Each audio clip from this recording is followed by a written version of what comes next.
my fellow speakers on the dais, Secretary IT, government officials, ladies and gentlemen. I shall cover, I just give you a brief about the ONGC first and how ONGC has built up the infrastructure, and in case of crisis or in case of disaster, how ONGC mitigates and can we take a learning out of that. First of all, I'll just tell you ONGC is a Maharatna company, you all must be aware, and dealing with the exploration and production activities. And this exploration is basically two parts. One is the survey part, exploration, and another is the drilling part. And then we have onshore also. Onshore means Assam area we have, like a headquarter although we have Dehradun, then we have Assam area, Rajahmundry area, Karaikal area.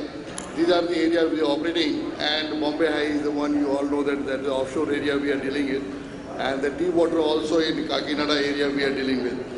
And ONGC produces around 25 million tons of oil and then 25 billion standard meter cube of gas also. Then apart from that, naphtha and the kerosene also is being produced. And ONGC has a 0.5 million ton small refinery also in Rajahmundry. That is to meet our own requirement of the naphtha and other things. And apart from that, the ONGC has two subsidiaries, OVL and MRPL. And MRPL, you must be aware, it was turned around after taking over by ONGC. Then OVL is the overseas arm of the ONGC, which is operating in 19 countries and is operating on 31 properties. And altogether, we produce around 50 million tons of oil with the joint ventures and ONGC. That's how we are meeting the requirement of India. Then I'll just go back about how the IT infrastructure was built. Initially, before 2001, we had a SATCOM company of the communication for the offshore that was built up way back in 80s. Then we have TDMA system was also built up. Then we have VHF system. Then apart from that, we have in silos some ERP system for the finance and MM and then HR. That's how the entire thing was operated. But again, in 2001, ONGC carried out one study and engaging the consultant called the Promise study. And that's how the entire infrastructure was revamped, and we have gone for ERP. And ERP, we have gone for SAP, then we have gone for MM module, finance, HR, logistics, and total put together 27. We are one of the biggest implementer of the SAP in India. Then apart from that, the entire went across the India was created, and then LAN, then mail system also was created, then Active Directory and the security operating system, then SCADA system was also built up. Let me just tell you about the total WAN area, what kind of IT infrastructure we have. We have close to 7,000 servers, we have around 1,000 routers, then switches all close to 2,000, and total put together more than 1 lakh devices are being monitored online for operation. And apart from that, we have a mailing system, and in our own mail system, all employees have been given account, and the account is a lifetime account. There is no limit. The person can open and continue the account for a lifetime. Then in addition to the mailing system, we have built up some desktop video conferencing also. And on the mailing, wherever the person logs in, he can have a video conferencing also, either on offshore or onshore. That kind of system we have built up. And then we have access control also with the Active Directory. Everybody is in domain. That's how we done it. Then apart from that, we have a security operating center, which is operational since 2011. Apart from that, major offshore installations are DCS controlled, and all the parameters are being monitored remotely through the SCADA here centrally for further analysis and further mitigation. Then we have EPNet also, another, we have a repository of exploration and production data for the further analysis. And subsequently, there are being some challenges also being faced by us, and recently we have finalized our roadmap for 10 years, and basically we created 4 pillars out of that. One was IT ready infrastructure, that's how we have worked on. Then IT ready governance, then IT ready business, then IT ready people. And in the IT ready infrastructure, we have covered two parts. One is the communication part, one is the IT part. And that's how the LAN and WAN is being upgraded to gigabit. Right now we are going for that. Then we have also started working on the paperless. We have a target by October 17, we're going to have a paperless. And then apart from that, we have a SETCOM augmentation. And we have a SETCOM A-band also, and C-band also is operational across the remote areas. And then we have developed the buybacks also. And now the fixed buybacks is being phased out, so we are thinking for LTE also in our remote areas of eastern sector and southern sector also. And then apart from that, there are IT business area also, because nowadays, because of aging field, the oil production declines. We all must be aware the well produces, and with the time the productivity reduces. Then we have to deploy the IT, not only for the communication purposes, even for the production purposes. That is called sister oil field. We make our wells smart. We go for a smart gas lift. We go for a smart flow modeling. Those kind of things are being deployed. Then apart from that, we have real-time operation of the drilling. Then we have virtual reality center. Then we have geosteering. By sitting here, we can know where my drill bit is going and how the formation is going. So that's how the risky business percentage of, the risk is minimized by the use of technology.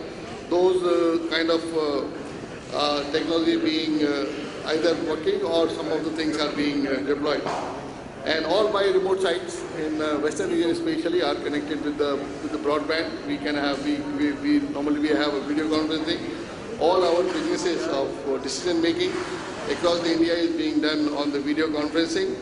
And as the IT governance part, security operating center, I just mentioned about that. Then we are in the process of creating integrated security operating center. Then we have cyber security crisis management plan also to counter the cyber security attacks and the terrorism. Those kind of things also being planned. Then we have a public grievances portal also. In case any vendor, public or any employee has a grievance, we have a deadline within 15 days time. It is responded and being monitored by our chairman. Then we have other portals also for information to the vendors, to the employee, to the career people those are looking for career, or the graduate trainees for looking for some vocational trainings and all. Then apart from that, we have IT ready area also. Because deployment of the technology itself is not sufficient. We have to gear up, we have to market, or we have to make the people aware, or we have to motivate the people to use the IT. That's how we have one IT Chitna program, out of which we have trained around 14,000 people in 3 years. That's one. Then technology absorption also, specialized trainings also being conducted by us. Then we have knowledge management portal also is developed, and we are going for a database of knowledge management being built up. And regarding the disaster management, I would like to just mention about ONGC's operation being very risky.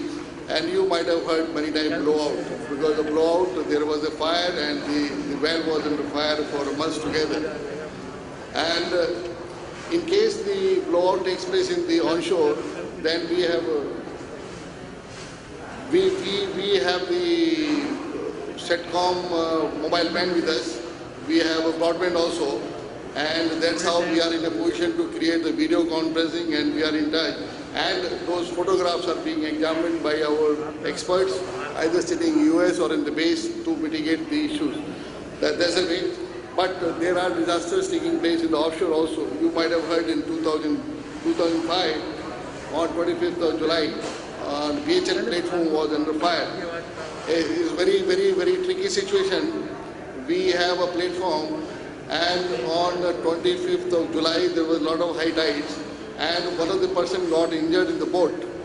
And normally from the boat, because we have a doctor on the platform, and they requested the passenger to be picked up. He had a finger cut. Then he requested to pick up him on the board, on the platform, but radio officer refused it. But again, we have, Indian mentality, soft corner, okay, let us pick him up. And during the high tide, the person was picked up. When the person was being picked up, the boat hit the riser line, where all oil flows in. The moment is hit the riser line, the entire oil spilled over on the boat, and boat engine caught a fire, and literally on the platform was burnt from the down. So that kind of situation, and then we had a little problem and mitigating, although we lost around 4 lives and 360 lives were saved at the time. And after that, we have conceptualized May I request Mr. Chaudhary to conclude? Management system by creating a KU band, and we have the control available right in the headquarters in Delhi and in Bombay High to control the wells. That's the one. Then regarding the in the Bhuj incidents also ONGC contributed, but I'd like to just mention about disaster management. The preparedness, disaster, then response, then recovery, mitigation, risk and prevention is very essential part.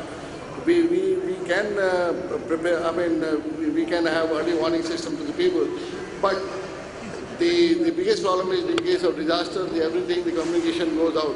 So that's the area we have to plan very properly, and we should take a help of satellite communication, or rather, especially in Uttarakhand area, we can be in touch with ISRO and for the remote sensing and in case of landslide or any kind of disaster which is cannot be predicted, all of a sudden, so those images could be captured. Then we should think about carbon broadcast kind of thing. So, and maybe everybody could be given GPS gadget also. That's the reason you can track it. So we have to think it, and I think we all very much convinced the ICT plays a very vital role in the disaster management. Thank you very much.